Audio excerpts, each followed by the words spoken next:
దేవునికి స్తోత్రం. మహిమ ఘనత ప్రభావము దేవాదేవునికి చేరును గాక. ఆమేన్. ప్రభునందు ప్రియమైనటువంటి వాళ్ళరా, దేవుని యొక్క మహోన్నతమైనటువంటి కృపను బట్టి మరలా మనందరూ కూడా ఈ యొక్క పునరుద్ధాన దినములో దేవుని సన్నిధిలో ఈ రీతిగా దేవుని కనపరచడానికి ప్రభు మనకి ఇచ్చినటువంటి సమయాన్ని బట్టి దేవునికి స్తోత్రాలు. అలానే ఇంతవరకు కూడా నడిపించినటువంటి సహోదరికి కూడా ప్రభు పేరు వందనాలు. ఇప్పుడు వచ్చినటువంటి మీ అందరికీ కూడా ప్రభు పేరు వందనాలు తెలియజేస్తున్నాను. అందరికీ వందనాలు. ప్రియమైనటువంటి దేవుని బిడ్డలారా, కొద్ది నిమిషాలు దేవుని యొక్క వాక్యాన్ని మనము ధ్యానం చేసుకుందాం.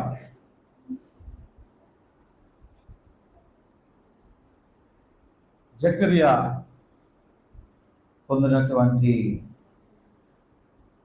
రాబోతున్నటువంటి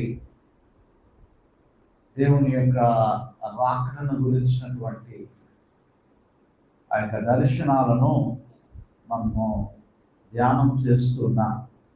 ఈ దర్శనాలన్నీ కూడా ఒక విశ్వాస యొక్క సిద్ధపాటుకి ఇవి దోహదం చేస్తూ ఉన్నాయి. ఒక విశ్వాసి దేవుని రాకడలో ఎత్తబడడానికి సిద్ధపడడానికి ఈ దర్శనాలు ఎంతగానో ఉపయోగపడతాయి.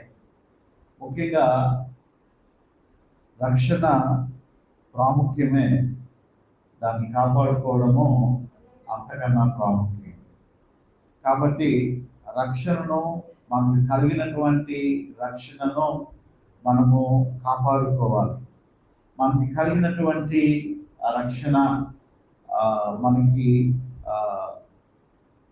చేజారిపోకుండా మనము దాన్ని జాగ్రత్తగా దాన్ని సిద్ధపడుతూ రానున్నటువంటి ఆ మెస్సయ్య రాజ్యంలో, ఆ 1000 ఏళ్ల కాలంలో, ఆ శాశ్వత రాజ్యంలో మనం దేవునితో పాటు ఉండాలి అంటే రక్షణే ప్రాముఖ్యమైనటువంటి. అనగా ప్రభు మనల్ని రక్షించి మళ్ళా వెనుకకు తిరగకుండా, వెనుకటి స్థితికి పోకుండా మన జీవితాలను మనము కాపాడుకుంటూ ముందుకు సాగవలసినటువంటి వారమై ఉంటున్నాం. ప్రియమైనటువంటి దేవుని బిడ్డరా, మరి 8వ దర్శనాన్ని మనం ఈ దినాన్ని జ్ఞాపకం చేసుకుంటున్నాం. ఇది జకర్యా గ్రంథము 5వ అధ్యాయము 1 నుండి 4 వచనాల వరకు ఉన్నటువంటి లేఖన భాగము. బైబిల్లో తెచ్చినటువంటి వారు తెరవండి. 5వ అధ్యాయం, జకర్యా గ్రంథము 5వ అధ్యాయము. నేను మరలా తేరి చూడగా ఎగిరిపోవు పుస్తకం ఒకటి నాకు కనబడెను. నీకేమి కనబడుచున్నదని అతడు నన్ను అడుగగా, నేను 20 మూరల నిలువయు 10 మూరల వెడల్పును గల ఎగిరిపోవు పుస్తకం ఒకటి నాకు కనబడుచున్నదని. అందుకు అతడు నాతో ఇట్లనెను, ఇది భూమి అంతటి మీద బయలువెళ్ళు శాపమే. దానికి ఒక ప్రక్కను రాయబడి ఉన్న దాన్ని బట్టి దొంగిలు వారందరూ కొట్టివేయబడుదురు. 2వ ప్రక్కన రాయబడి ఉన్న దానిని బట్టి అప్రమాణికులందరూ కొట్టివేయబడుదురు. ఇదే సైన్యముల అధిపతి యెహోవా వాక్కు. నేనే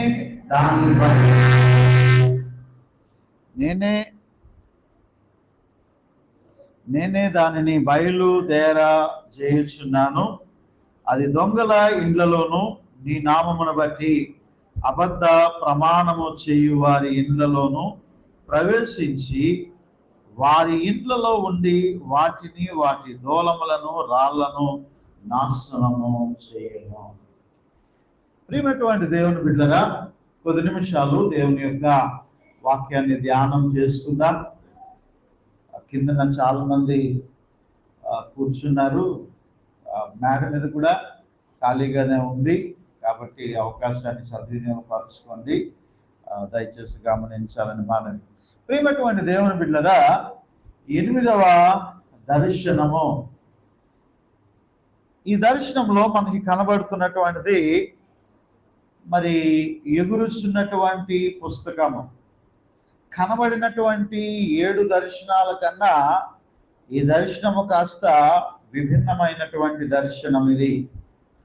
ఆ మొదటి 7 దర్శనాల్లో కూడా ఇశ్రాయేలు యొక్క జాతి పట్ల, యోధా జాతి పట్ల దేవునికి ఉన్నటువంటి ప్రేమానురాగాలు, అనేకమైనటువంటి నూతన వాత్సల్యత, సాక్షాత్తు వారినే యాజకులుగా చేసుకుంటున్నటువంటి మాటలు, అలాగనే యెహోషువ యొక్క నాయకత్వంలో, ప్రధాన యాజకుడైనటువంటి యెహోషువ యొక్క నాయకత్వంలో వారికి ఒక శుద్ధీకరణ అనేటువంటిది, అలాగనే దేవుడు వారిని ఒక దీపస్తంభముగా చేస్తానని, దేవుడు వారిని ఒలీవ చెట్లుగా చేస్తానని, ఈ మొదటి 7 దర్శనాలు కూడా చాలా ఆశీర్వాదకరముగా, దీవెనకరముగా, దేవుడు తన ప్రజలైనటువంటి వారిని ఎంతగా ప్రేమిస్తూ ఉన్నాడో, ఎంతగా వారిని ప్రేమించి రక్షించి వారిని కాపాడుతున్నాడో, ఈ విషయాలన్నీ కూడా మనము ఆ యొక్క మొదటి 7 దర్శనాల్లో మనము చూసాం. మరి ఎంతమందికి గుర్తుందో లేదో నాకు తెలియదు, కానీ 7 దర్శనాల్లో కూడా దేవుడు తన కృపా సహాయమును వారి పట్ల ఉండి వ్యాజ్యమాడతానని, వారి పట్ల ఉండి రక్షిస్తానని, వారి పట్ల ఉండి వారికి శాశ్వతమైనటువంటి రాజ్యాన్ని, ఆ జీవాన్ని దయచేస్తానని దేవుడు వాగ్దానం చేసి ఉన్నాడు. అయితే ఇక్కడికి వచ్చినప్పటికీ ఈ యొక్క ప్రత్యేకమైనటువంటి మరి ఈ యొక్క విషయాన్ని మనము జ్ఞాపకం చేసుకోవాలి. దినములు గడుస్తున్న కొలది కూడా దర్శనములో మార్పు వస్తూ ఉంది. అంటే దేవుని యొక్క కృపలో కూడా మార్పు వస్తుంది అనేటువంటి సత్యాన్ని గమనించాలి. ఎప్పుడు అంటే దేవుడు తన ప్రజలైనటువంటి వారిని ఎంతగానో ప్రేమిస్తూ, రక్షిస్తూ, వారిని పోషిస్తూ, వారిని ఆదరిస్తూ ఉంటున్నప్పుడు, ఇదిగో విననొల్లనటువంటి ప్రజలుగా ఉంటే దేవుని యొక్క కార్యాలను, దేవుని యొక్క వాక్యాన్ని, దేవుని యందు నడవడికను మనము అప్రమత్తము చేసుకోకపోతే, అంటే మనం జాగ్రత్తగా నడుచుకోకపోతే, దేవుని కృపకు బదులుగా దేవుడు శాపాన్ని కూడా ఇచ్చేటువంటి దేవుడు అనేటువంటి ఈ యొక్క దర్శనంలో మనము జ్ఞాపకము చేసుకుంటూ ఉన్నాం. ప్రియమైనటువంటి దేవుని బిడ్డరా, అందుకే అపోస్తలుడైనటువంటి పౌలు గారు ఒక మాటని తెలియజేస్తూ ఉన్నారు. రోమా పత్రిక చూడండి, రోమీలకు రాసినటువంటి పత్రిక, బైబిల్ తెచ్చిన వారు తెరవండి. రోమీలకు రాసినటువంటి పత్రిక 6వ అధ్యాయం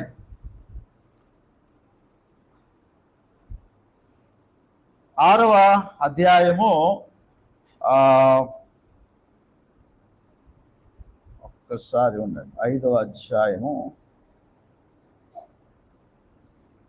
ఇక అందరూ కూడా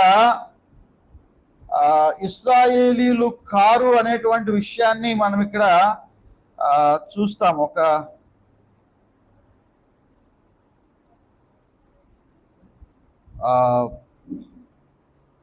రోమాపత్రిక 5వ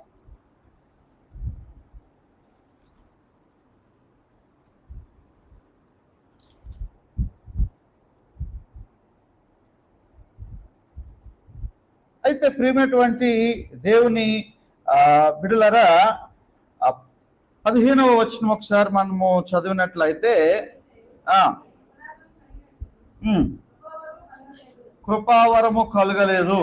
ఎట్లనగా ఒకని అపరాధం వలన అనేకులు చనిపోయిన ఎడల మరి ఎక్కువగా దేవుని యొక్క కృపయు యేసుక్రీస్తును ఒక మనుష్యుని కృపచేతనైన దానమును అనేకులకు విస్తరించెను.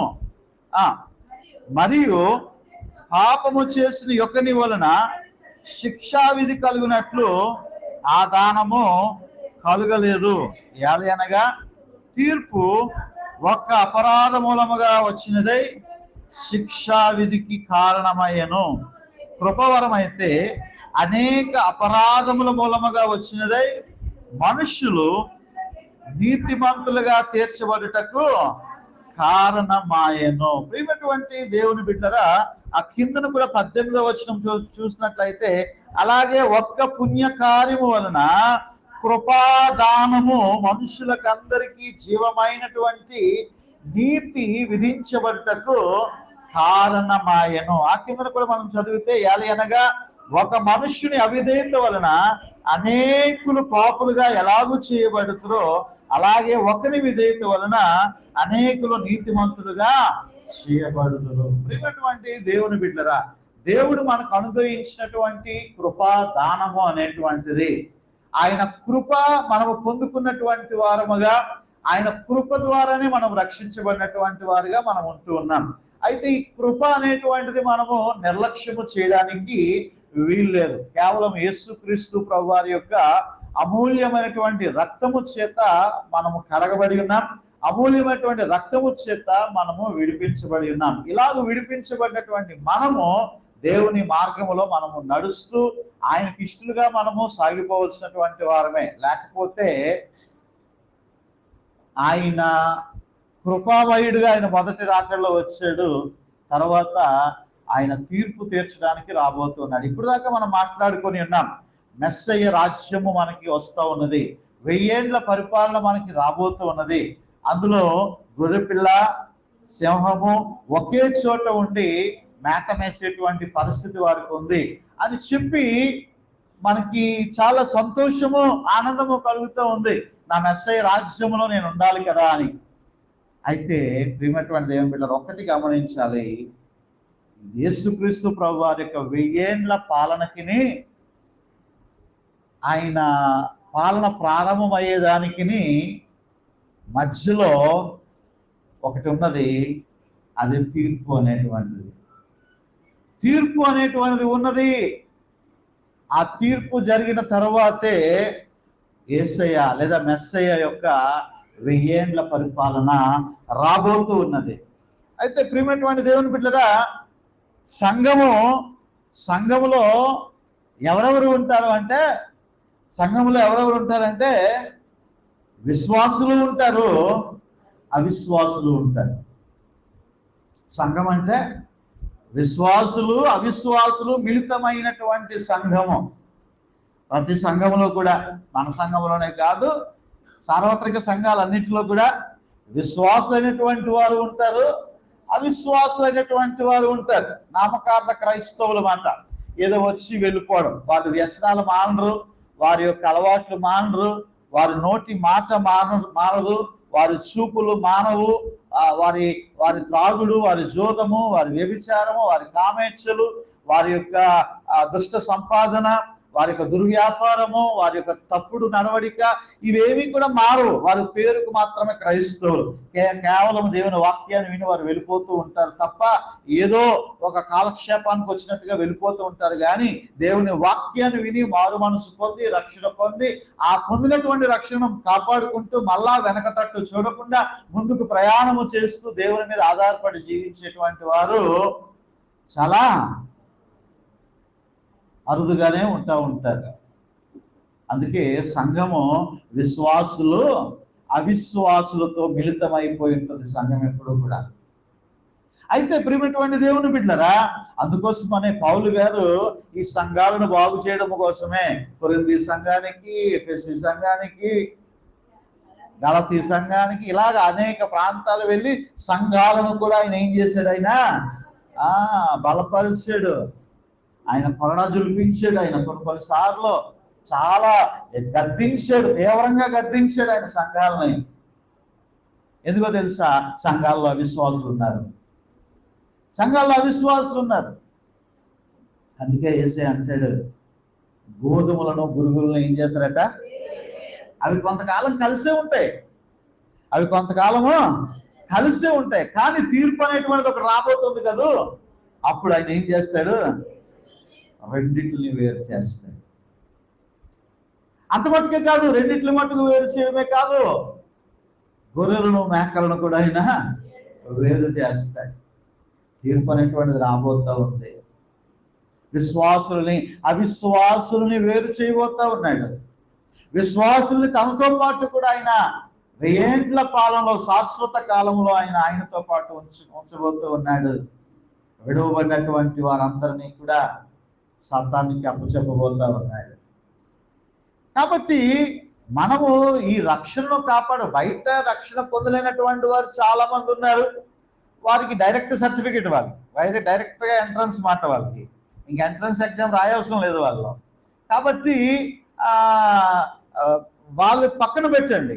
కానీ ప్రభువుని నమ్మి విశ్వసించి రక్షణ పొందినటువంటి మనము ఎంతవరకు కూడా మనము మన రక్షణ మనం కాపాడుకుంటూ మనం ముందుకు సాగుతున్నాం అనేటువంటి విషయాన్ని మనము గమనించాలని ప్రభు పేరట మనవి చేస్తూ ఉన్నాను. ఇక్కడ ఒక విషయం మనకు కనబడుతూ ఉంది. నేను మరలా తేల్చుడగా ఎగిరిపోవు పుస్తకం ఒకటి నాకు కనబడెను. ఓ పుస్తకం అంట ఎగిరిపోతా ఉందంట, ఎగురుతూ ఉందంట ఒక పుస్తకం. ఎప్పటిదాకా లోకంలో మన భారతదేశంలో ఏమి ఎగిరాయి? సువార్త పత్రికలు ఎగిరాయి కదా.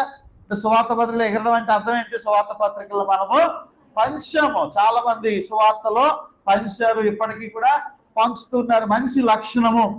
ఈ మధ్య కాలంలో ఆ సువార్త పత్రికలు కూడా పంచడానికి కూడా చాలా అడ్డు ఆటంకాలు ఎదురవుతూ ఉన్నాయి. ఎక్కడికి కూడా వెళ్ళడానికి వీలు లేకుండా, అందుకే గుంపుగా వెళ్ళడం కాదు, ఇండివిజువల్ సువార్త ఈ దినాల్లో ఎంతో అవసరము. ఒక వ్యక్తిగా పరస్పరమైనటువంటి అటాచ్మెంట్ నువ్వు చేసుకోవాలి. ఆ సువార్త ఆ విధముగా నీవు చాటింప చేయాలి. నీ మనస్సుకు నీ యొక్క ఆలోచనకు పదును పెట్టాలి.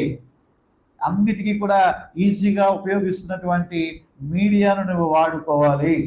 ఆ మీడియా ద్వారా వెళ్ళేటువంటి సువార్త పరిచర్య నువ్వు చేయాలి.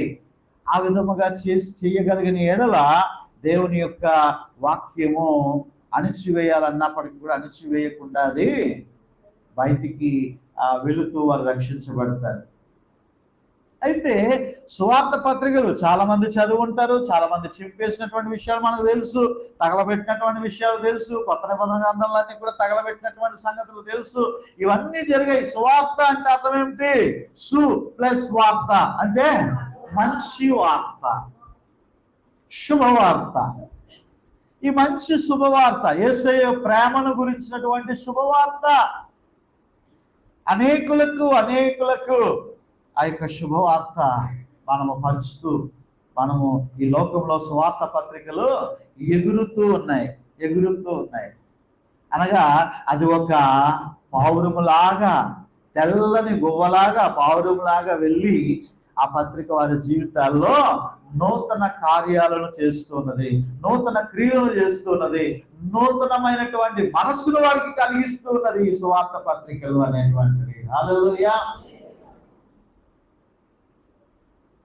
చదివారా ధన్యులు అవుతారు, చదవకపోతే విడువబడతారు. అంతే. మనం చేయాల్సిన పని మనము చేయాల్సిందే. ప్రియమైనటువంటి దేవుని బిడ్డలారా, ఇక్కడ మనము జ్ఞాపకము చేసుకున్నట్లయితే ఎగురుచున్నటువంటి పుస్తకము, ఇక్కడ కూడా ఎగురుచున్నటువంటి పుస్తకం అనేటువంటిది కనబడుతూ ఉంది. ఏంటి ఈ ఎగురుచున్నటువంటి పుస్తకము అంటే? దేవుని వాక్యమే, దేవుని యొక్క వాక్యమే. ఏమండి, వాక్యానికి దేవుడు ఇచ్చినటువంటి మంచి పేరేంటో తెలుసా? అది 2 అంచుల వాడి కలిగినటువంటి ఖడ్గము. అది 2 వైపుల కూడా పదును కలిగినటువంటి ఖడ్గము. ఎంతవరకు మనము ఆయన కృపను మాత్రమే మనం చూస్తూ ఉన్నాం, ఆయన ప్రేమను మాత్రమే చూస్తూ ఉన్నాం. ఈ వాక్యములో ఆయన యొక్క దయను, శాంతిని, సమాధానాన్ని, వీటిని మాత్రమే చూస్తున్నాము. ప్రియమైనటువంటి దేవుని బిడ్డలారా, ఈ ఎగురుచున్నటువంటి ఈ పుస్తకము మరొక వైపు ఆ ఎగురుచున్న పుస్తకము శాపమే అనేటువంటి మాటని అక్కడ మనము చదివితే, ఇది భూమి అందంతట మీదకి బయలువెళ్ళు శాపమే అనేటువంటి మాట చదువుతూ ఉంటే మన ఒళ్ళు గగురుపాటు కొట్టడం లేదా? ఈ భూమి మీదకి అది బయలు వెళ్ళేటువంటి శాపమే అనేటువంటి మాట అంటే ఇంతవరకు కూడా వాక్యాన్ని ఒకవైపే మనం చూస్తున్నాం. ప్రేమగల దేవుడు, దయగల దేవుడు, కృపగల దేవుడు, దీర్ఘశాంతము కలిగినటువంటి వాడు, కృపా సమృద్ధి కలిగినటువంటి వాడు, ఈ విషయాలే మనము చూస్తున్నాము. కానీ ఈ ఎగురుచున్నటువంటి పుస్తకాన్ని ఏది పట్టుకెళ్తుందో తెలుసా? అవిధేయులైనటువంటి వారికి శాపాన్ని తీసుకొని వెళ్తూ ఉన్నది. ప్రియమైనటువంటి దేవుని బిడ్డలారా, మనం ఇక్కడ జ్ఞాపకం చేసుకున్నట్లయితే దాని కొలతలు కూడా మనకి కనబడుతూ ఉన్నాయి. ఇక్కడ స్పష్టంగా 20 మూరల నిడివియు 10 మూరల వెడల్పును, దాని యొక్క కొలతలు కూడా 20 మూరల విడివియు 10 మూరల వెడల్పు. అంటే ఎంత పెద్దదో ఆ గ్రంథం కదా. బహుశా ఈ స్టేజ్ అంతా ఉంటదేమో కదా. ఇంత పెద్ద పుస్తకము దానిలో ఎదుర్కొంటా వెళ్ళమనేటువంటిది జకర్యా చూస్తూ ఉన్నాడు. ఇది దేవుని వాక్యమే. అందుకే యెహెజ్కేలుతో దేవుడు అంటాడు, చూడండి ఒకసారి యెహెజ్కేలు గ్రంథము 2వ అధ్యాయం. యెహెజ్కేలు గ్రంథము 2వ అధ్యాయము 10వ వచనం చదవండి అమ్మా. అది లోపటను వెలుపటను రాయబడినదై ఉండును, మహావిలాపమును మనోదుఃఖమును రోదనమును అని అందులో అవండి. ఇదే గ్రంథంలో ఏమున్నదంట? మహారోదనం ఉంది, విలాపం ఉంది, మనోదుఃఖము కూడా ఉంది. ఆ కిందన కూడా 3వ వచనం 3వ అధ్యాయం 1వ వచనం చదివినట్లయితే, నరపుత్రుడా నీకు కనబడుచున్న దానిని భక్షించుము, ఈ గ్రంథమును భక్షించి ఇశ్రాయేలుకు పోయి వారికి ప్రకటన చేయము. నేను నోరు తెరవగా ఆయన ఆ గ్రంథము నాకు తినిపించి, నరపుత్రుడా నేనిచ్చు ఈ గ్రంథమును ఆహారముగా తీసుకుని దానితో నీ కడుపు నింపుకొనమని నాతో సెలవీయగా నేను దాన్ని భక్షించి తిని అది నా నోటికి తేనె వలె మధురముగా ఉండెను. హల్లెలూయా. ప్రియమైనటువంటి దేవుని బిడ్డలారా, ఇక్కడ యెహెజ్కేలుతో చెప్తున్నటువంటి మాట, ఇదిగో నా వాక్యాన్ని, నా గ్రంథాన్ని నువ్వేం చేయాలా? చదవాలా? దేవుని మహాకృపను బట్టి ఇంచుమించు 30 మంది బైబిల్ పూర్తి చేసినటువంటి వారు ఉన్నారు. నాకు ఇచ్చినటువంటి పేర్లు ప్రకారంగా ఎంత ధన్యత. మధురవాడ సంఘంలో కూడా ఉన్నారు. వారి సంఘంతో కలిపి, అక్కడ సంఘంతో కలిపి 30. అంటే నేను అడిగితే ఇంకా తక్కువే అనుకుంటా ఉన్నాను. ఇంకా తక్కువే అంటే ఇంకా చదవాల్సిన వారు చాలా మంది ఉన్నారు అనేటువంటి డేటా నాకు తెలుస్తూ ఉందన్నమాట. అంటే చాలా మంది ఇంకా బైబిల్ పూర్తి చేయలేదు. అయితే వాక్యాన్ని శ్రద్ధగా ధ్యానం చేస్తూ చదివేటువంటి వారు ఉంటారు. ఇక ఎలాగైనా పూర్తి చేసేయాలి కదా.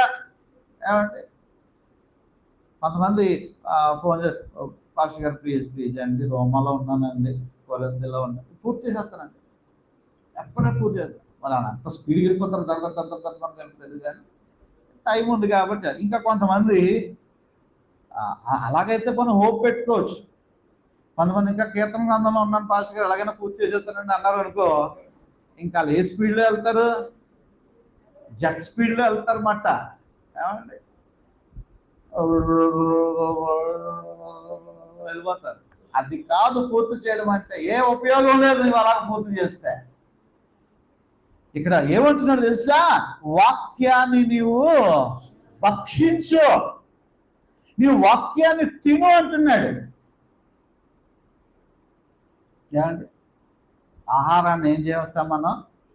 బాగా నమిలి మింగుతాం కదా. ఒకసారి తోసేసాం అనుకో గొంతుకు అడ్డపడిపోయి పోతారు కదా. నమిలి ఎవరైతే అలా తింటారో వారి జీర్ణశక్తి, వారి జీర్ణాశయం యొక్క అరుగుదల అది బలపడుతుంది, చక్కగా డైజెషన్ అవుతుంది. ఇక చెప్తున్నాడు వాక్యాన్ని తినమంటున్నాడు. వాక్యం తినడం ఏంటండి? పేపర్లు సిప్ చేసుకుని తినేద్దామా? అదేంటి? వాక్యాన్ని ధ్యానము చేస్తూ ఒక ఆహారము నీవు తింటే అది డైజెషన్ అవి ఏ విధముగా మంచి పదార్థాలన్నీ కూడా హిమోగ్లోబిన్ రక్తంలో కలిసి మనకి బలాన్ని ఇస్తాయి.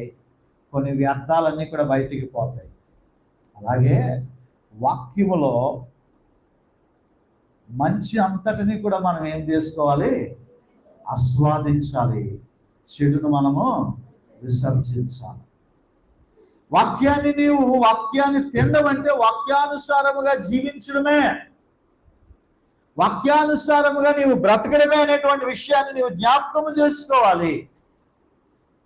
ప్రియమైనటువంటి దేవుని బిడ్డలారా, మరలా ఇక్కడ మనము జకర్యా గ్రంథంలోనికి మనం వస్తున్నట్లయితే, అందుకు అతడు నాతో ఇట్లనెను, ఇది భూమి అందంతటి మీదకి బయలు వెళ్ళు శాపమే.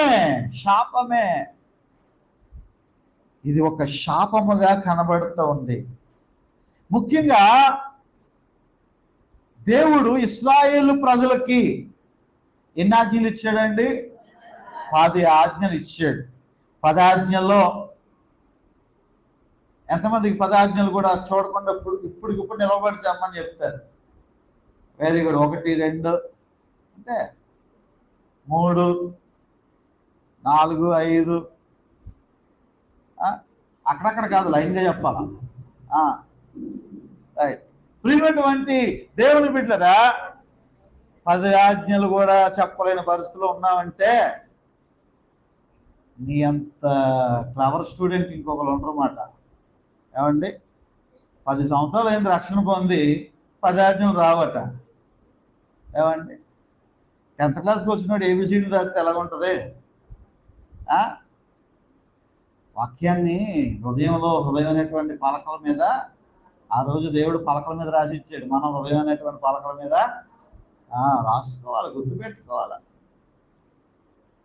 ప్రియమైనటువంటి దేవుని బిడ్డలారా, ఇదిగో ఈ 10 ఆజ్ఞలు అనేటువంటివి దేవుడు ఇచ్చి ఉన్నాడు.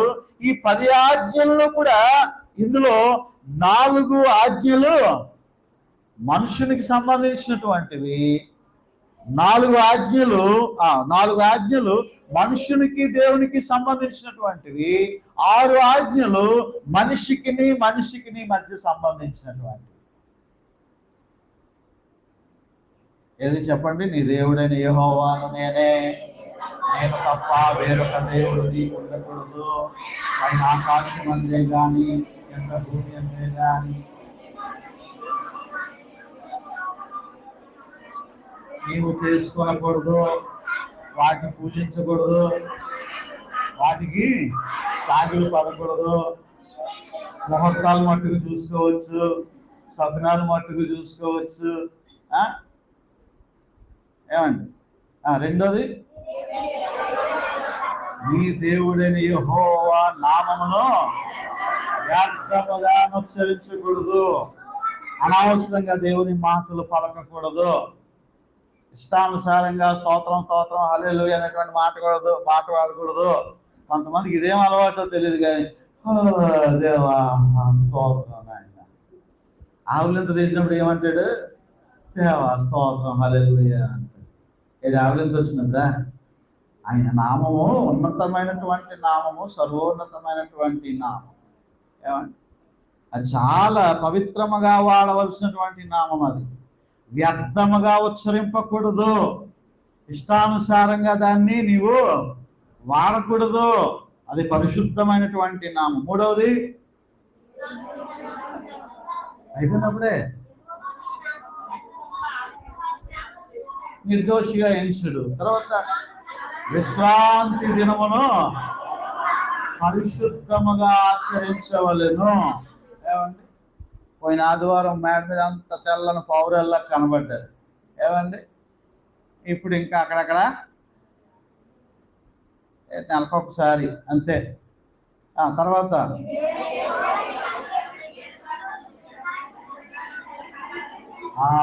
నీకు అనుగ్రహించు దేశంలో నీ తల్లిని తండ్రిని సన్మానించు. తర్వాత నరహత్య చేయొద్దు, దొంగిలించొద్దు, వ్యభిచరించొద్దు,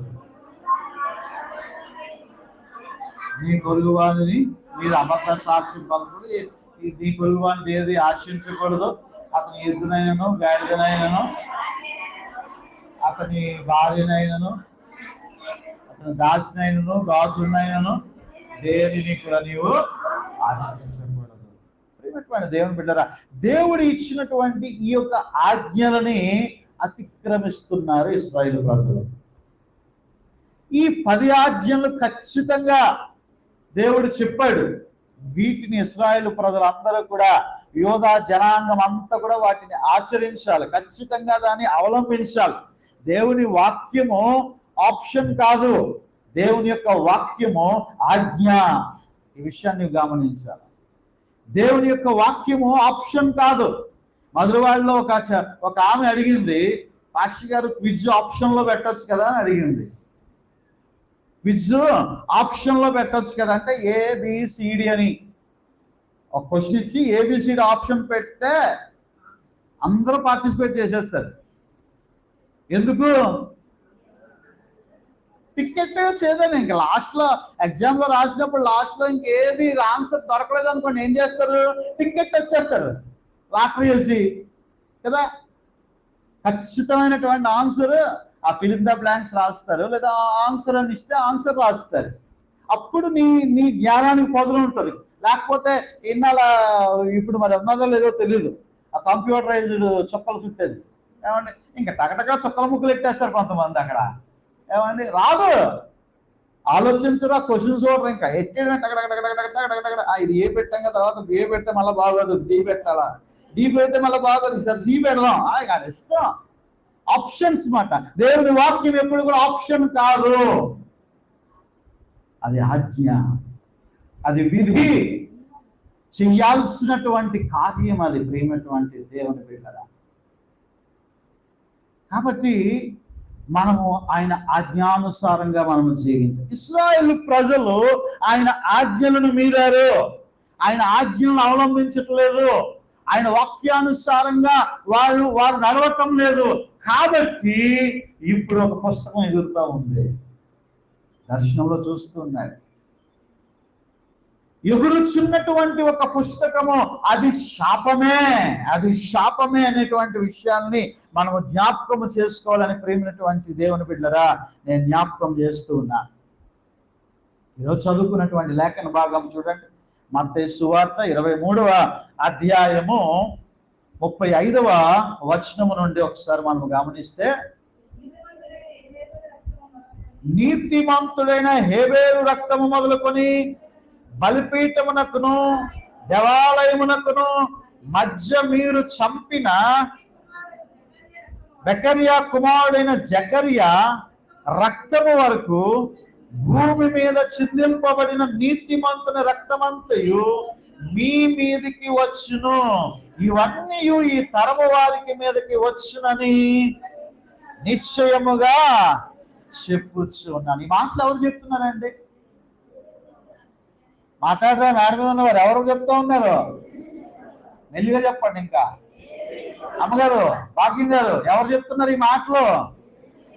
ఎవరు చెప్తున్నారు? ఎక్కడికి వెళ్ళిపోయారో ఎట్లా మీరు? ప్రియమైనటువంటి దేవుని బిడ్డలారా,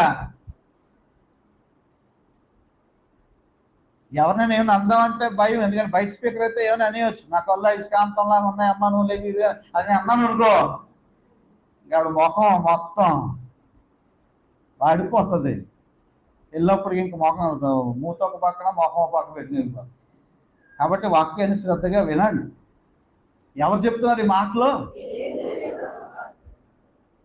హేబేలు యొక్క రక్తము మొదలుకొని చంపినటువంటి, నేటి చంపుతున్నటువంటి వారు చాలా మందిని చంపుతూ ఉన్నారు కదా, వారి వరకు ఇదిగో నీతిమంతుని యొక్క రక్తము మీ మీదకి వచ్చును, ఇవన్నీ ఈ తరము వారి మీదకి వచ్చునని చాలా మంది చెప్తా ఉంటారు.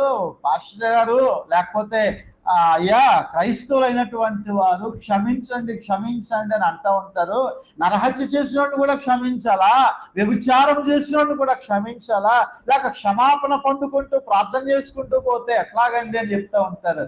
ఇక్కడ దేవుని వాక్యం చెప్తా ఉంది, వారి మీద ఎవరైతే నిరపరాధుని యొక్క రక్తాన్ని చిందిస్తూ ఉన్నారో, నిరపరాధులు ఎవరైతే దౌర్జన్యం చేస్తూ ఉన్నారో, నిరపరాధుల విషయంలో ఎవరైతే అక్రమంగా ప్రవర్తిస్తున్నారో వారి పక్షముగా దేవుడు ఉండి ఖచ్చితంగా తీర్పు తీరుస్తానని అంటున్నాడు. హల్లెలూయా.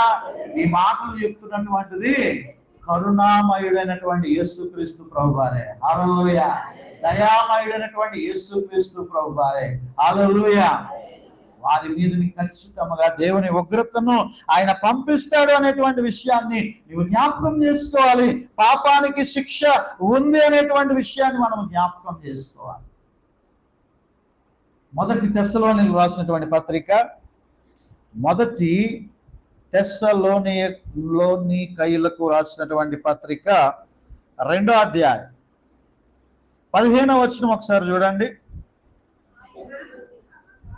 ఆ యూదులు తమ పాపములను ఎల్లప్పుడూ సంపూర్తి చేయుటకై ప్రభు అయిన యేసును ప్రవక్తలను చంపి మమ్మును హింసించి అన్యజనులు రక్షణ పొందుటకై వారితో మేము మాట్లాడకుండా మమ్మను ఆటంకపరచుచు దేవునికి ఇష్టలు కాని వారును మనుషులకందరికీ విరోధులనై ఉన్నారు. దేవుని ఉగ్రత తొదమట్టుకు వారి మీదకి వచ్చును. ఖచ్చితంగా ఆటంకపరిచేటువంటి వారికి, ప్రవక్తలను చంపు వారికి, ఎవరైతే అక్రమంగా ప్రవర్తిస్తారో, మనం అనుకుంటున్నాం దేవుడు 6 జీవితాలే బాగున్నాయండి చూస్తూ ఊరుకుంటున్నాడండి అని అనుకుంటున్నామేమో. లేదు, ఎగురుచున్నటువంటి పుస్తకము వారి జీవితాల్లో శాపాన్ని తీసుకుని వస్తూ ఉన్నది. అవిధేయులైనటువంటి వారికి, ఆజ్ఞను అతిక్రమించి తిరిగేటువంటి వారికి, ప్రియమైనటువంటి దేవుని బిడ్డరా, ఖచ్చితంగా ఈ యొక్క శాపం అనేటువంటిది ఉంటుంది. తర్వాత చదవండి ఒక్కసారి. దానికి ఒక ప్రక్కన వ్రాసి ఉన్న దానిని బట్టి దొంగిలు వారందరూ కొట్టివేయబడుదురు, రెండవ ప్రక్కన రాసి ఉన్న దానిని బట్టి అప్రమాణికులందరూ కొట్టివేయబడుదురు. ప్రియమైనటువంటి దేవుని బిడ్డరా, ఇక్కడ 2 ప్రాముఖ్యమైనటువంటి విషయాలు కనబడుతూ ఉన్నాయి. ఒకటి దొంగతనం, 2 అబద్ధ ప్రమాణాలు. ఒకటి దొంగిలించేటువంటి వారు, 2 అబద్ధ ప్రమాణాలు చేసేటువంటి వారు. మనం ఇందాక ఎలాగైతే 2 భాగాలుగా 10 ఆజ్ఞలను మనం విభజించుకొని ఉన్నామో, ఒకటి మనిషికి దేవునికి సంబంధించినటువంటిదని మనం పెట్టుకున్నామో, అలాగే రెండవదిగా మనిషికి సంబంధించిన పెట్టుకుని ఉన్నామో, అదే విధముగా 4 ఒకదానికి, 4 మరొక దానికి సంబంధించినటువంటి ఈ యొక్క దోషాలు. ఒకటి దొంగిలించడం అనేటువంటిది, 2 అబద్ధ ప్రమాణాలు. ఈరోజు దేవునితో నీవు చేసినటువంటి వాగ్దానాలు నీవు నెరవేరుస్తున్నావా? ఏమండి, దేవునితో చేసినటువంటి వాగ్దానాలు నీవు నెరవేరుస్తున్నావా? నీ విశ్వాస జీవితంలో నువ్వు ఎన్ని వాగ్దానాలు, ప్రభువా నేను ఎలా జీవిస్తాను నాయన, నేను ఆత్మను రక్షిస్తాను ప్రభువా, నేను సువార్త ప్రకటిస్తాను ప్రభువా, నీ మందిరానికి వేగరమే వెళ్తాను నాయన, నేను బైబిల్ చదువుతాను ప్రభువా, అయ్యా నీ కోసం నేను జీవిస్తాను నాయన, నీ పని కోసం నేను ఖర్చు అయిపోతాను ప్రభువా అని చెప్పి ఎన్ని వాగ్దానాలు మనం పలికి ఉంటామో ఆ వాగ్దానాలు మనం నెరవేరుస్తున్నామా? చాలా మంది వివాహం జరిగేటువంటి సమయంలో భర్త భార్యల మధ్యన అనేకమైనటువంటి ప్రమాణాలు దేవుని సేవకులుగా చేయిస్తూ ఉంటారు. ఆ ప్రమాణాలు నీవు పాటిస్తూ ఉన్నావా? ఎంతమంది భర్తల మీద, భార్యల మీద అనుమానం పిశాచితో బ్రతికేటువంటి వారు ఎంతమంది ఉంటూ ఉన్నారు? ఎంతమంది అనుమానాలు పెట్టుకునే జీవితాలను పాడు చేసుకున్నటువంటి వారు ఎంతమంది ఉన్నారు? గొంతమ్మ కోరికల ద్వారా అప్పులు పాలైపోయినటువంటి వారు ఎంతమంది ఉన్నారు? అనేక మంది లేని వాటి కొరకు ఆశపడుతూ వారి జీవితాలను పత్రం వైపు తీసుకుని వెళ్తున్నటువంటి వారు ఎంతమంది ఉంటూ ఉన్నారు?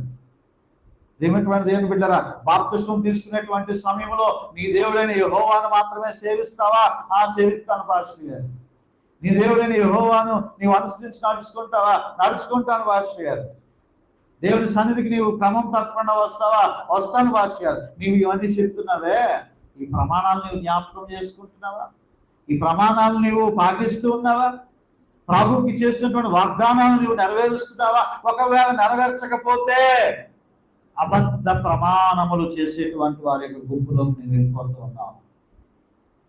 ఆనాటి ఇశ్రాయేలు ప్రజలు నీ దేవుడైన యెహోవాను మాత్రమే సేవించండి అంటే వీరేం చేస్తూ ఉన్నారు?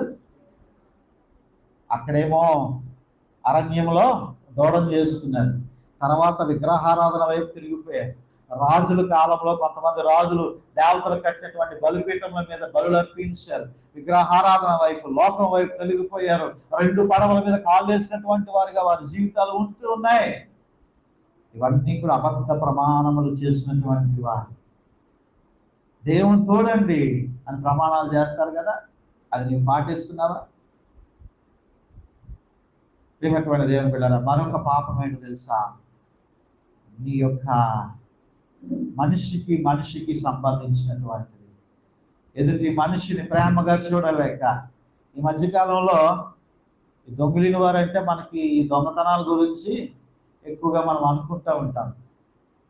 ఈ దొంగతనాలు మట్టుకే కాదు, ఎదుటి వారిని ఏ విధమైనటువంటి బాధకు మనం గురి చేసినప్పటికీ కూడా వారి సంతోషాన్ని మనం దొంగతనం చేసినట్టే, వారి యొక్క ఆనందాన్ని, వారి ఆత్మీయ జీవితాన్ని మనం దొంగతనము చేసినట్టు. ఇక్కడ దొంగిల వారును అబద్ధ ప్రమాణికులను కూడా ఇది కొట్టివేయబడుదురు.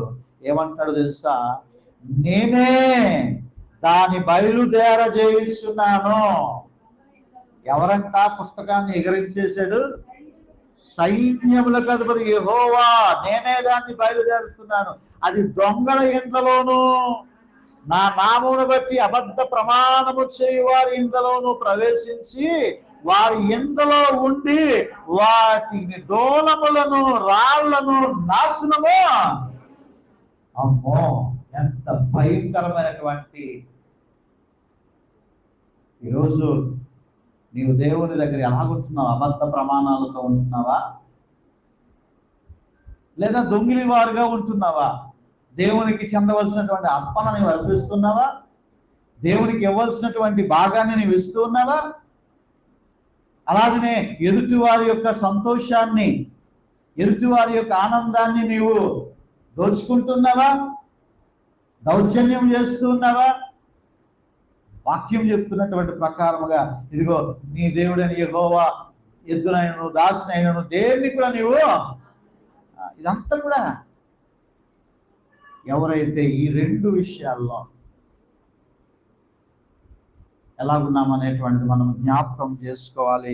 ఇదిగో ఆ తీర్పు కాలములో మరి బహు భయంకరమైనటువంటి ఆ యొక్క శాపం అనేటువంటిది, ఇదిగో అది దొంగల ఇండ్లలోను, నా నామమును బట్టి అబద్ధ ప్రమాణము చేయు వారి ఇండ్లలోనూ ప్రవేశించి వారిండ్లలో ఉండి వాటిని, వాటి దూలములను, రాళ్లను, మొత్తం వాళ్ళ ఇల్లు ఆశీర్వాద గృహముగా ఉండదట, శపించబడినటువంటి గృహం అయిపోతాట. ఈ ఎదురుచున్నటువంటి పుస్తకం. ఏమైనటువంటి దేవుని బిడ్డరా, దేవుని వాక్యానికి మన విధేయులవ్వాలి. మన విశ్వాస జీవితాన్ని నీవు కాపాడుకోవాలి. ప్రభు ఇచ్చినటువంటి రక్షణ నీవు కాపాడుకోవాలి. లేని ఎడల బహు భయంకరమైనటువంటి తీర్పు నీకు తప్పదు. ఇది ఎప్పుడు జరుగుతుంది?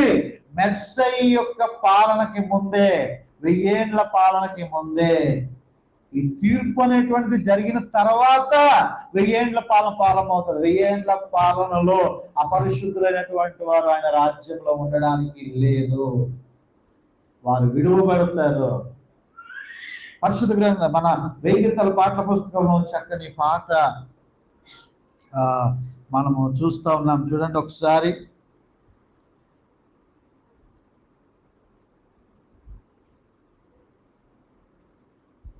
ఎంతమంది పాటల పుస్తకాలు తెచ్చుకున్నారు? రైట్, దేవునికి స్తోత్రం. సరేలేండి. ఎందుకంటే బైబిల్కి కష్టం అయిపోతుంది, పాట పుస్తకం ఏం మోసుకొస్తుంది.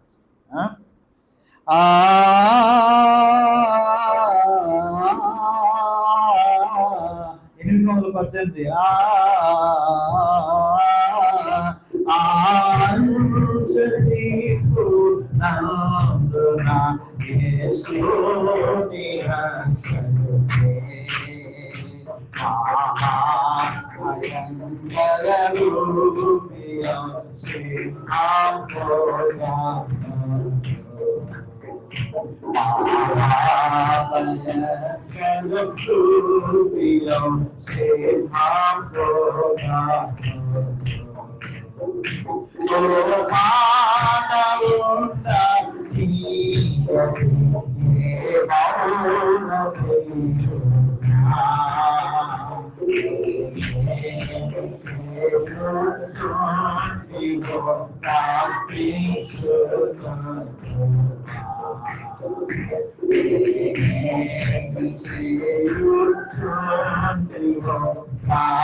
అది ఏ పొలమైనా ఇంట్లో వెళ్ళాల్సిందే.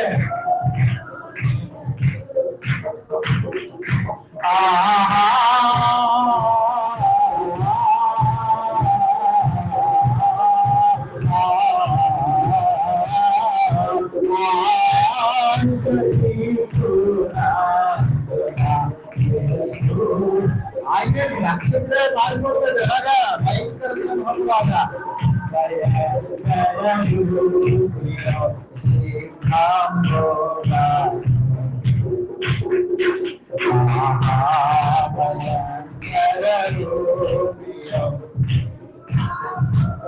శరణం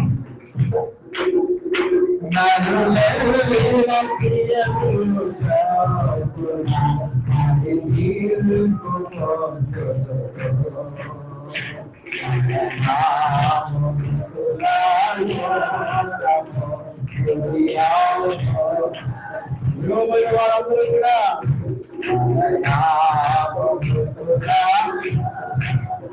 ఊరేగిపోతారు అగ్నికి, ఆనందానికి.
ఇటువంటి దేవుని బిడ్డరా, యేసుక్రీస్తు ప్రభువారు గొర్రె పిల్లగానే నీకు తెలుసు తీర్పు రాబోతా ఉంది.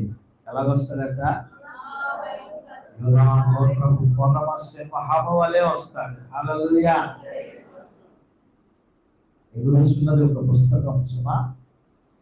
జీవితాలు సరి చేసుకోకపోతే, ఇంకను అబద్ధ ప్రమాణాలతో మనం ఉంటే, ఇంకను దేవుని మోసపుచ్చేటువంటి వారుగాను, మనుషులను మోసపుచ్చేటువంటి వారుగాను, నీ సొంత తల్లిదండ్రులను మోసపుచ్చేటువంటి వారుగాను, నీ సొంత భార్యను మోసపుచ్చేటువంటి వారుగాను, నీ భర్తను మోసపుచ్చేటువంటి వారుగా నీవు ఉంటున్నావేమో. దొంగతనము నువ్వు చేస్తున్నావేమో, దొంగిలిస్తున్నావేమో, ఎదుటి వారి సంతోషాన్ని దొంగిలిస్తున్నావేమో, దేవుడు నిన్ను ఆశీర్వదించి నీకు ఇచ్చిన దాని విషయంలో నువ్వు దొంగిలిస్తున్నావేమో. ఇదిగో పుస్తకం ఎగురుతుంది. ఆ పుస్తకము ఇంట్లోకి ప్రవేశిస్తుందట. అది శాపమే, సువార్త పత్రిక కాదది, ఎగిరేటువంటి పుస్తకం. ఆ పుస్తకం నీ ఇంట్లోకి రాకుండా, నీ దరిదాపులోకి రాకుండా, నీకు చెందకుండా, నీకు అది వర్తించకుండా ఉండాలంటే యేసయ్య నామమే మనకి రక్ష. పరిశుద్ధ జీవితము, విశ్వాస జీవితము. చెడుతనమును అసహ్యించుకొని అనుకుంటున్నావేమో, ఇదిగో నేనేం చూస్తున్నానో, నేను ఎవరిని కళ్ళు కప్పేస్తా ఉన్నాను, ఎవరు చూడటంలా, నేను చూసేటువంటి సెల్ ఫోన్లో నేను చూస్తున్నటువంటి దృశ్యాలు, నేను చేస్తున్నటువంటి చాటింగ్. చాలా మంది పరిశుద్ధులుగానే ఉంటారు, వారికి త్రాగుడు ఉండదు, లేకపోతే పేకాట్లు ఉండవు, ఏమీ ఉండవు. కానీ ఈరోజు సాతాను ఎంత తెలివైనటువంటి వాడంటే మన జోబుల్లోకి పంపించేసాడు. మన జోబుల్లోకే వచ్చేసాయి. ఆడవాళ్ళేంటి, మగాళ్ళేంటి, పెద్దోళ్ళేంటి, చిన్నోళ్ళేంటి, స్త్రీలేంటి, పురుషులేంటి, 24 గంటలు కూడా ఇదే ఇదే ఇదే ఇదే. ఏం చూస్తున్నావో నీకు తెలీదా? నీకు తెలుసు, నిన్ను పుట్టించినటువంటి నీ దేవుడికి తెలుసు. ప్రియమైనటువంటి దేవుని బిడ్డరా, ఓ మానవుడా, నీ గతి ఏమవునో నీకు తెలియనా? ఏమేమి చేయించిండు నీవు తప్పించుకుందాం అనుకుంటున్నావేమో. వాడు అడుగు భాగానికి వెళ్ళి పడుకున్నాడు. తిమింగలం అడుగు భాగానికి వెళ్ళిపోయాడు, అగాధ జలంలోకి వెళ్ళిపోయాడు. యోనా పట్టుకొని బయటకు తీసుకొని వచ్చింది. ప్రియమైనటువంటి దేవుని బిడ్డరా, నువ్వు ఎప్పుడు తప్పించుకోలేవు. నీవు రక్షణ జాగ్రత్తగా కాపాడుకో. లైఫ్ ఎంజాయ్ చేయాలి కదండి. బయట వాళ్ళు చూడండి ఎలా తిరుగుతున్నారో, ఎంత హ్యాపీగా ఉన్నారు. మంచిదే, పరిశుద్ధమైనటువంటి సంతోషాన్ని నీ భార్యతో, నీ భర్తతో, నీ బిడ్డలతో, నీ కుటుంబంతో నీవు సంతోషించు. మంచి క్రైస్తవ ఫ్రెండ్స్ అయితే, వ్యసనాలు లేనటువంటి తప్పుడు కోణాల్లో చూసేటువంటి స్నేహితులు కాకుండా ఉంటే నీవు స్నేహం చేయి, సంతోషించు, దేవుని సన్నిధిలో సంతోషించు. చాలా మంది సహోదరులు వారి కష్టాలని, వారి అప్పుల బాధల్ని, వారి అనారోగ్యాలని, వారి యొక్క ఎంతో పర్వతం వంటి సమస్యలు ఉంటాయి సంఘంలో. కొంతమంది సహోదరులకి వారు చెప్తూ ఉంటారు, ప్రార్థన చేయండి పాస్టర్ గారు అని. ఎన్నో వ్యాధులు ఉంటాయి, కానీ దేవుని సన్నిధిలోకి వచ్చి చిన్న పిల్లలాగా వారు సంతోషిస్తారు, ఆనందిస్తారు, చప్పట్లు కొట్టి దేవుని స్తుతిస్తారు, ఆరాధిస్తారు. ఆ శుక్రవారం అయితేనేమి, మంగళవారం అయితేనేమి, ఆదివారం అయితేనేమి, ఆయా కూడికల్లో, సువార్త ప్రేక్షల కూడికల్లో వారి జీవితాల్లో ఒక్కొక్క వేదనకరమైనటువంటి ఆ స్థితి వారికి ఉంది. అయినా సరే వారు దేవుని సన్నిధిలో స్తుతిస్తూ ఆరాధిస్తూ ఉన్నారు. వారు సంతోషించట్లేదా? వారు ఆనందించట్లేదా? ప్రభుతో వారు ఆనందించటం లేదా? ఆనందము పాపముతో కూడినటువంటి ఆనందం. పాపముతో కూడినటువంటి స్నేహాలు వాటిని పక్కన పెట్టి నీకు ఇచ్చిన రక్షణ వారందరికీ తీర్పు తప్పదు. సాక్షాత్తు యేసయ్య చెప్తూ ఉన్నాడు, వారి కొరకు ఉగ్రత దినము దాచబడి ఉన్నది. వారి కొరకు ఉగ్రత దినము దాచబడి ఉన్నది. ప్రియమైనటువంటి దేవుని బిడ్డలారా, కాబట్టి మనము ఈ ఎగిరేటువంటి పుస్తకము మన కుటుంబాల్లోకి, మన ఇళ్లలోకి, మన జీవితాల్లోకి రాకుండా ఉండాలంటే పరిశుద్ధ జీవితం కలిగి ఉండాలి. ఆ 7 దర్శనాలు ఒక ఎత్తు అయితే, ఈ దర్శనము ఒక హెచ్చరికగా దేవుడు మన దగ్గర పెడుతూ ఉన్నాడు. కాబట్టి ప్రభు వైపు చూసుకుంటూ మన ముందుకు సాగిపోదాం.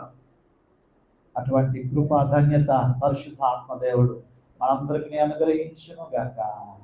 ఆమేన్. చిన్న ప్రార్థన చేసుకుందాం. చిన్న ప్రార్థన, ఎవరికి వారి స్వపరీక్ష చేసుకుందాం. ప్రభా, అవును తండ్రి, నీ వాక్యం ఎవరో చూస్తున్నారా, పక్క వాళ్ళు చూస్తారా, సిగ్గుపడక నీ ప్రార్థన చేయి. ప్రభా, ఇదిగో నాయన, నా రహస్య జీవితం నీకు తెలుసు, నా రహస్య ఆలోచనలు తెలుసు, నేనేం చేస్తున్నానో నీకు తెలుసు, అర్ధరాత్రి వరకు నేనేం చూస్తున్నానో నీకు తెలుసు. అయ్యా, నేను ఎవరిని మోసం చేస్తున్నాను తండ్రి, తల్లిదండ్రులనా, నా భర్తనా, నా భార్యనా మోసం చేస్తున్నానేమో. అయ్యా, ఇదిగో ఒక పుస్తకం ఎగురుతున్నది.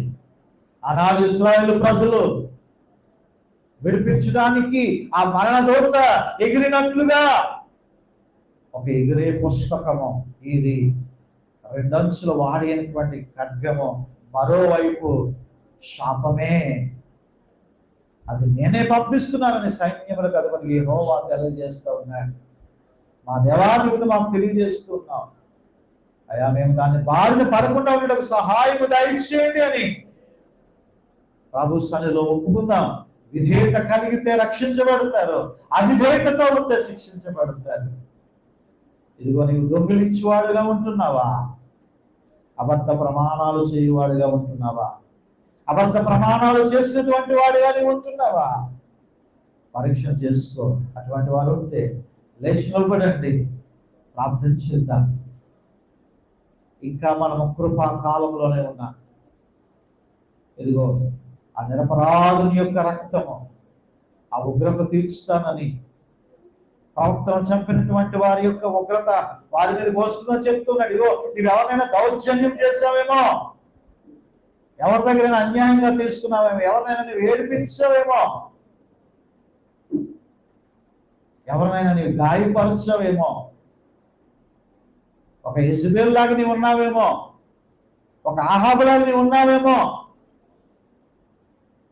ఇదిగో ప్రియమైనటువంటి దేవుని బిడ్డరా, ఇంకా మనం కృపాకాలంలో ఉన్నాం. తీర్పు రాబోతా ఉంది, ముందే చక్కబెట్టుకుందాం. దేవా, సహాయం దయచేయండి, నీ కృప చేత అయా తండ్రి నన్ను కరుణించండి అని. ఇదిగో ఆయన తీర్పులో కులంతో సంబంధం లేదు, గోత్రంతో సంబంధం లేదు. అది ఎవరైనప్పటికీ కూడా, ధనవంతుడైనా పేదైనా, ప్రతి ఒక్కడు, అధికారైనా నాయకుడైనా, ఎంత పెద్దవాడైనప్పటికీ కూడా దేవుని సింహాసనం ఎదుట నిలవబడవలసిందే. ఆయన తీర్పు తీర్చబోతా ఉన్నాడు. ఆ తీర్పులో తీర్చబడకుండానే ఉండాలంటే నీకు కలిగినటువంటి రక్షణను నీవు జాగ్రత్తగా కాపాడుకోవాలి. ఆయన హృదయాలను పరిశోధించేటువంటి దేవుడు. ప్రార్థన చేస్తున్నాం. ప్రియమైన మా పరలోకపు తండ్రి, ఘనమైన దేవా, యేసయ్యా నీకు వందనాలు, స్తోత్రాలు.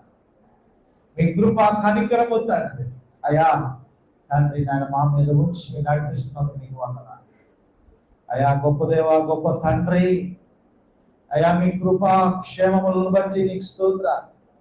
అయా తండ్రి నాయన, గొర్రె పిల్ల యొక్క గొప్ప బలియాగము ద్వారా మేమందరము రక్షించబడ్డాం, విడిపించబడ్డాం తండ్రి. అయితే ప్రభా, సాతాను వేటగాడు చాలా మంది జీవితాలు పతనము చేయడానికి అయా ఇదిగో నీతో మేము చేసినటువంటి నిబంధనలను, వరంపడికలను ప్రభు మర్చిపోయి తిరిగేటువంటి వారిగా, అబద్ధ ప్రమాణములు చేసేటువంటి వారి గుంపులో పెట్టేస్తూ ఉన్నాడు, దొంగిలించేటువంటి గుంపులో పెట్టేస్తూ ఉన్నాడు.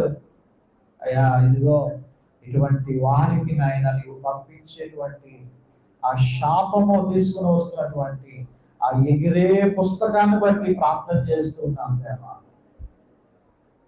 అయ్యా ఆ ఎగిరేటువంటి పుస్తకము అయ్యా ఎవరైతే అవిధేయతతో ప్రవర్తిస్తారో అయ్యా వారి ఇంట్లో ప్రవేశిస్తుందని తెలియపరుస్తున్నాం. అయ్యా నీకు వందనాలు, స్తోత్రాలు తండ్రి.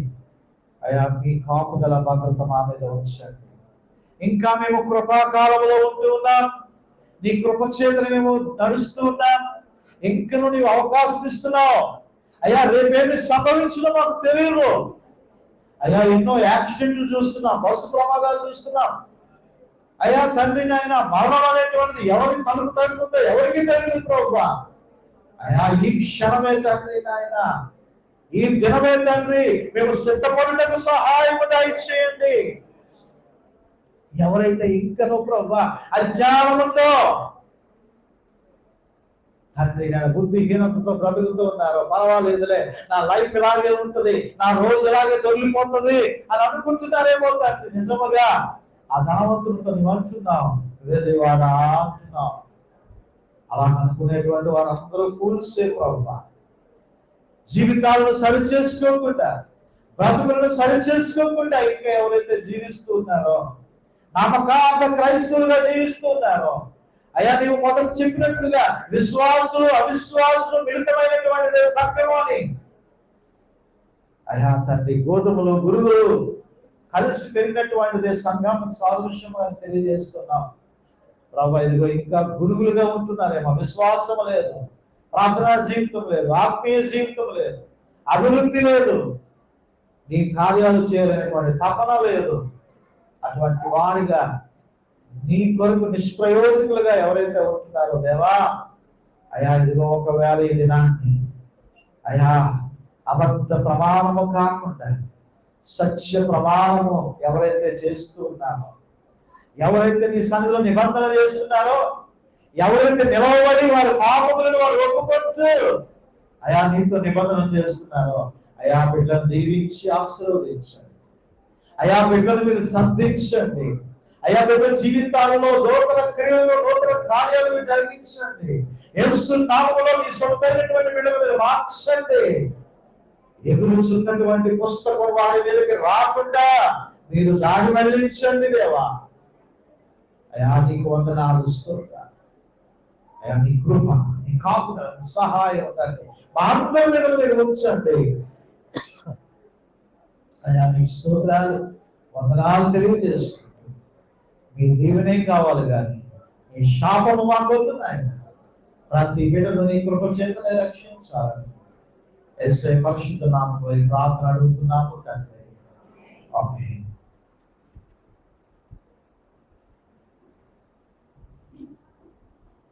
సమయంలో